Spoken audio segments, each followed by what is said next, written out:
बाहर की बातों से, चकाचौंध से,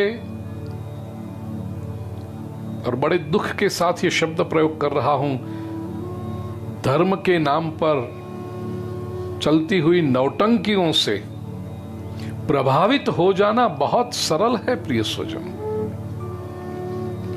लेकिन शास्त्र के रहस्य को समझना, शास्त्र के तात्पर्य को समझना, वो शास्त्र के उद्गाता जैसे श्रीमद् भगवत गीता में स्वयं भगवान श्री कृष्ण है, अन्य शास्त्रों में श्रीमद् भागवत हो, महाभारत हो, वहां पर महर्षि वेदव्यास हैं, रामायण हो महर्षि वाल्मीकि हैं, गोस्वामी तुलसीदास जी हैं, उपनिषद के अलग अलग ऋषि हैं। ये महापुरुषों का तात्पर्य क्या है? क्या ये महापुरुष केवल मनोरंजन करना चाहते थे? क्या ये महापुरुष केवल नौटंकी करना चाहते थे? क्या ये महापुरुष धर्म के नाम पर केवल चंदा इकट्ठा करना चाहते थे? कतई नहीं। आज जो धर्म अधिकतर हमें दिखाई पड़ रहा है,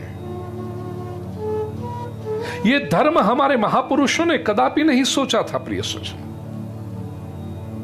वे चाहते थे धर्म के नाम पर शास्त्र के माध्यम से मानव जीवन का उत्थान करना। आएगी कर्म की बात, मैं बताऊंगा आपको और उसके और डिटेल में जाएंगे, क्योंकि ये तात्पर्य को जब तक नहीं समझते, उससे होता क्या है, युवा पीढ़ी, बुद्धिमान वर्ग धर्म से दूर हो रहा है। और ये सभी धर्मों के लोगों की फरियाद है, सनातन वैदिक हिंदू धर्म की विशेष, दूसरे धर्मों की भी ये शिकायत है कि young generation, intellectuals are running away from religion.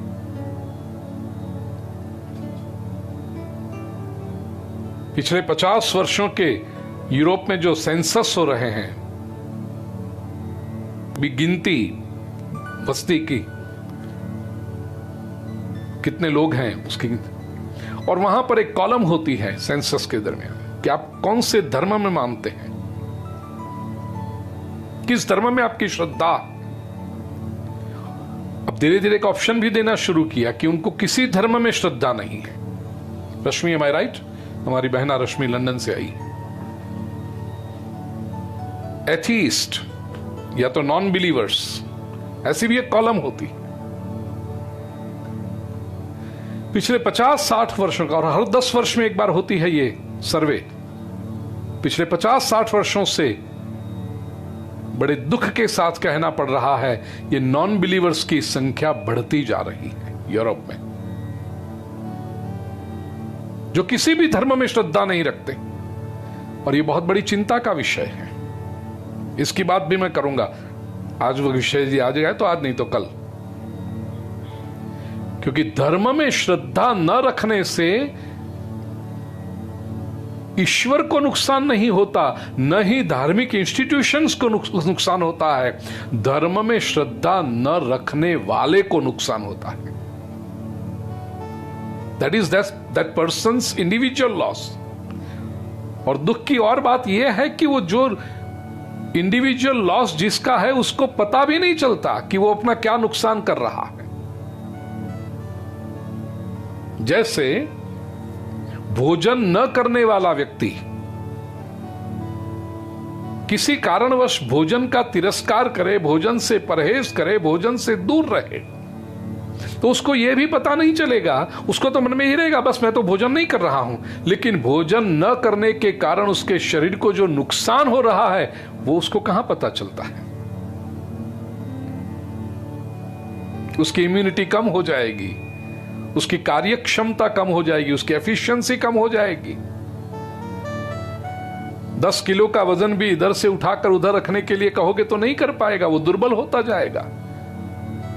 जैसे भोजन न करने वाले व्यक्ति के शरीर को नुकसान हो रहा है, ऐसे धर्म से दूर होने वाले व्यक्ति के मन, बुद्धि और चित्त को नुकसान हो रहा है, उसके अंतःकरण को नुकसान हो रहा है, उसका मन दुर्बल होता जाएगा। और यह आज हम समाज में देख रहे हैं, छोटी सी भी मन के विरुद्ध की घटना हुई तो आज के लोग सहन नहीं कर पाते। The reactions are so sharp, so sudden, so unpredictable, and so unwanted, so unreasonable, so much out of proportion. और स्वयं उनको पता नहीं चलता बाद में कि इतनी छोटी सी बात का इतना बतंगड़ क्यों हमने बना दिया, हमने इतना बड़ा रिएक्शन क्यों दे दिया, हम इतने दुखी क्यों हो गए, इतने फ्रस्ट्रेटेड क्यों हो गए। इन सभी का कारण एकमात्र यह है प्रिय स्वजनों कि हम धर्म से, स्पिरिचुअलिटी से दूर जा रहे हैं। धर्म को उसके मूल तत्व के रूप में समझना पड़ेगा। 8वें अध्याय के पहले 2 श्लोकों में अर्जुन ने जो प्रश्न पूछे हैं वो इस हेतु से है। बाहरी चीजों में अटक के मत रहिए, तत्व को पकड़िए।